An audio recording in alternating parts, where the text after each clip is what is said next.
आज 29 मार्च 2024 एउटा सिप आएको रहेछ रोयल प्रिन्सेस भन्ने। मैले यो रोयल प्रिन्सेस भन्ने सिप चाहिँ हेर्न जाउँ त भनेर आज सिडनीको यो ओपेरा हाउसको छेउमा यो हार्बर ब्रिज हो हेर्दा हेर्दा हामी घुम्न आइयो। यो हार्बर ब्रिज हो, यहाँबाट ट्रेन पनि चल्छ। यो यतापट्टि 4 लेन उतापट्टि 4 लेन छ अनि यतापट्टि मान्छे हिँड्ने उता मान्छे हिँड्ने गर्दा यो ठुलो थियो। यहाँ यसो हेर्दा सानसानो देखिन्छ तर त्यहाँ माथि गयो भने ठुलो छ। यसको माथि झन्डा छ, त्यो झन्डामा मान्छेहरू हेर्न गइरहेछ।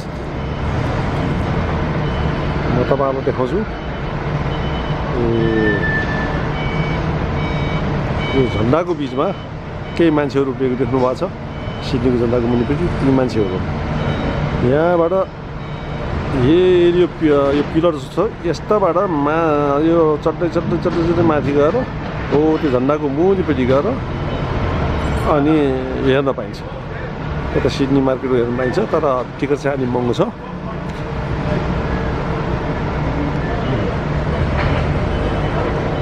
अनि यहाँ मान्छेहरू यसरी घुम्दैछन्। यहाँ आज बुढी र म यस्तो घुम्दै आएको।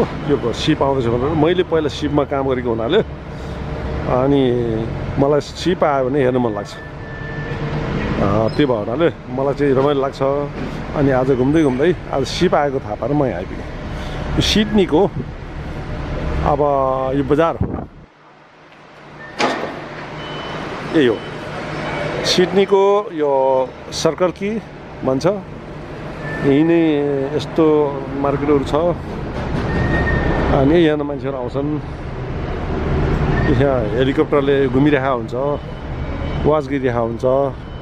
यो चाहिँ मान्छेहरू घुमिरहेछन्, यहाँ रमाइलो छ। अहिले यहाँका मान्छेहरू निकै खुसी भइरहेछन्। इस्टर्न भन्ने यो मुसलमानहरूको चाड रहेछ, इस्टर्न चाड भन्ने। त्यो चाडमा चाहिँ मान्छेहरू घुमफिर गर्न आएछन्। यो सिप चाहिँ बिहान 6 बजे आएको रहेछ। यो सिप बिहान 6 बजे आएर बेलुका चाहिँ 4 बजे यहाँबाट सेलिङ हुँदैछ। यो अस्ट्रेलियाको तास्मानिया भन्ने ठाउँमा 5 दिन बस्न जाने हो। त्यहाँपछि फेरि फर्केर फेरि सिडनीमा आउने छ। अब सिपको चाहिँ रोयल प्रिन्सेसबाट लेखेको यो चाहिँ बोटहरू देख्नु भएको छ। यो बोटभित्र चाहिँ 60-70 जना मान्छे हाल्छ आपतकालीन परेको बेलामा। अनि यदि सिप केही समस्या भएपछि यहीमा हालेर तल समुद्रमा झारेर अनि मान्छेहरूलाई रेस्क्यु गर्नु, त्यसको लागि यो सिप हो। एक साइडमा चाहिँ कतिवटा छ? एउटा, दुईवटा, तिनवटा, चारवटा, पाँचवटा, 6, 7, 8, 9वटा यतापट्टि, 9वटा उतापट्टि। यो पहेँलो यो बोट 18वटा हुन्छ रहेछ यसमा। अनि यो सिपको अगाडिको भाग हो। त्यो अगाडिको भागमा चाहिँ त्यहाँ सिप सेलिङ हुने बेला अनि अथवा सिप चाहिँ एलोङ साइड हुने बेलामा क्याप्टेनले त्यो अगाडिको भाग छ यहाँबाट सिपको captain, first officer, second officer, third officer भन्ने यहाँ बस्छ। यहाँबाट सिपलाई कसरी एलोङ साइड गर्ने, कसरी चाहिँ राख्ने भन्ने यहाँ देखिन्छ। यो सिप यो चाहिँ पोर्टमा ठुलो सिपहरू पनि आएर बस्ने भएको छ। अनि यो चाहिँ सिप कति छ? 4 तले, 5 तले, 6 तले, 7, 8, 9, 10, 11, 12, 13, 14, 15, 15.5 तलहरू छ। यो तल चाहिँ उभिया छ एकजना मान्छे हो, त्यो 4 तला हो। अनि त्यहाँदेखि माथि गरेर यो बोटहरू भएको 7 तला र 8 तला हो। अनि माथि गर्न जाँदा त्यति छ, 15.5 तलाको सिप रहेछ। अनि यहाँ चाहिँ अब अहिले सिपमा यो चाहिँ प्यासेन्जरहरू इन हुँदैछन्, बोर्डिङ हुँदैछन् प्यासेन्जरहरू। उनको झोलाहरू यसरी राखिन्छ। है झोलाबाट त्यहाँ उभिएको मान्छे छ, त्यहाँ रस्सी बाँध्ने यसरी गर्दा अनि यतापट्टि चाहिँ फेरि के छ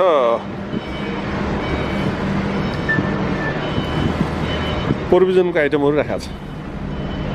अब यो यसलाई ओरिजिनल यो तल प्रिन्सेस क्रुज भनेर लेखेको छ। हो त्यो प्रिन्सेसको मुनिपट्टि दुईवटा चाहिँ खोलेको छ। यो यसमा चाहिँ यो प्यासेन्जरले कामनी मान्छेहरू स्टाफले खाने कुराहरू हो। कोही बिग्रेका कुराहरूभित्र चाहिँ यहाँ निकाल्नुपर्ने कुरा बाहिर निकाल्छ। अनि भित्रबाट प्रोभिजन यस्ता राम्रो राम्रो सामानहरू यस्ता फुडहरू फ्रुटहरू जति पनि चिजहरू चाहिन्छ यो सबै भित्र आउँछ। यो कामनी मान्छे हो। अनि यो चाहिँ चिप अफसरले खोल्छ यसरी। यो फोकलिफ्टले चाहिँ सामान ल्याउने लाने गर्छ। त्यस्तो छ।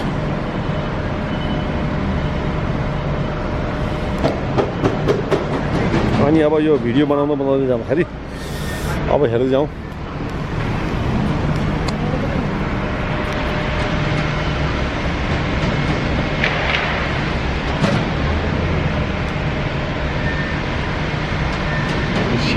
अब म जाँदैछु त्यो साइडमा गएर पुरा अगाडिको भयो फरवर्ड साइडको सिटको फरवर्ड साइडको भिडियो म तपाईँहरूलाई देखाउँछु।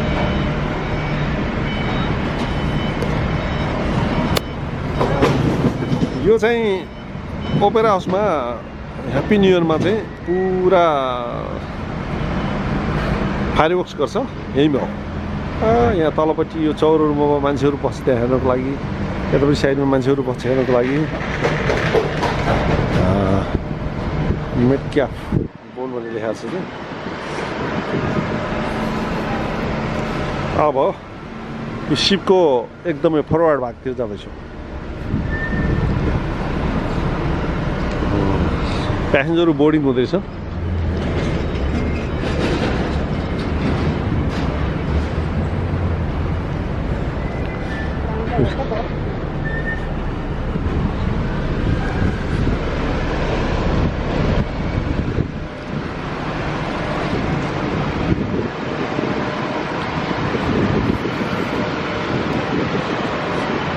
कस्तो मजा छ।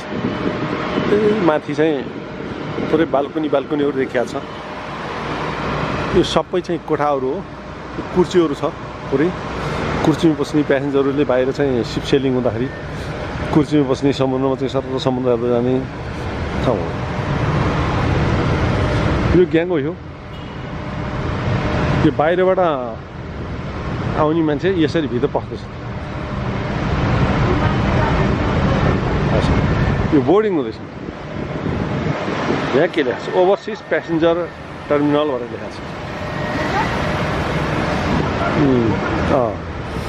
यो ग्याङ्गोई 7बाट मान्छेहरू यहाँ अहिले चढ्दैछ। यसलाई भन्छ ग्याङ्गोई 7। यो यहाँबाट चाहिँ उतापट्टि सिपको भागको त्यहाँबाट यता जोडिन्छ। यो मान्छे दुईजना मान्छे भित्र पस्दैछन्। हो त्यहीमा यो चाहिँ ग्याङ्गो हुन्छ। यो ग्याङ्गोको स्टाफ हो। यो प्यासेन्जरहरू भित्र पस्दैछन्।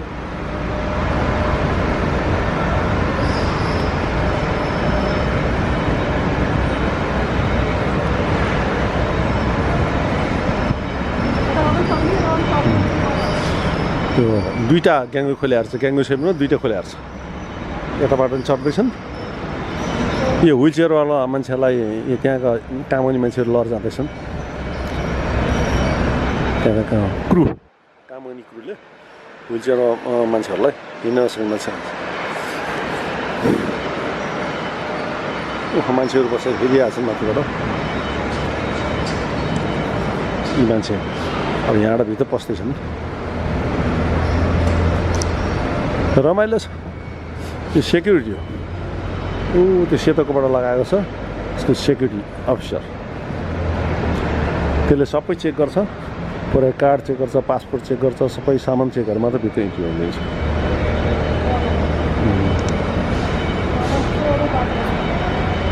माथि लेखेको छ रोयल प्रिन्सेस भनेर लेखेको छ।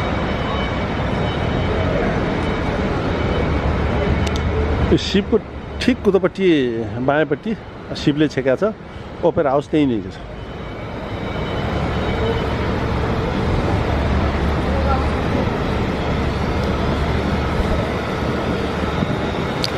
भित्र जान नपाइने रहेछ। भित्र जान पाएमा राम्रोसँग हेर्नुहुन्थ्यो। भिजिटर पास बनाउनुपर्छ। अब आफूले चिनेको मान्छे कोही छैन। चिनेको मान्छे भए भिजिटर पास बनाएर ठ्याक्क भित्र गएर हेर्न पाइन्थ्यो नि त। धेरै राम्रो हुन्छ त्यो सिप भनेको।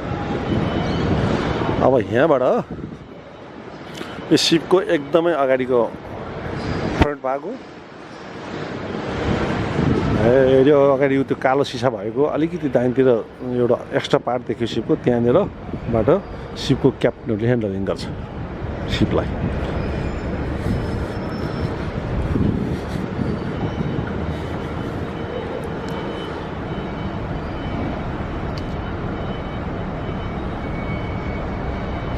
यहाँ एउटा लाइफ बोट देखियो। त्यो लाइफ बोट भनेको कोही मान्छे चाहिँ समुद्रमा खसिहाल्यो भने ठ्याक्क फालिदिने। अनि त्यो लाइफ बोटमा समाएपछि डुब्नु पाउँदैन।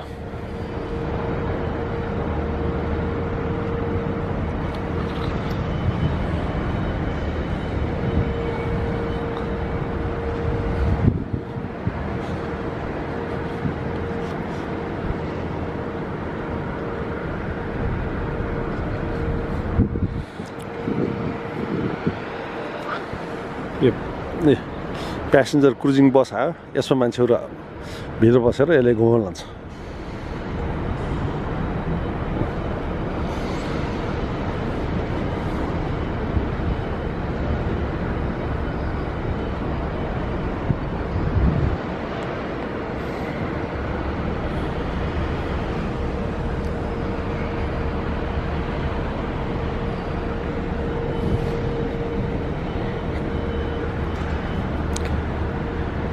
ल जाउँ अब है। अब जाऊँ।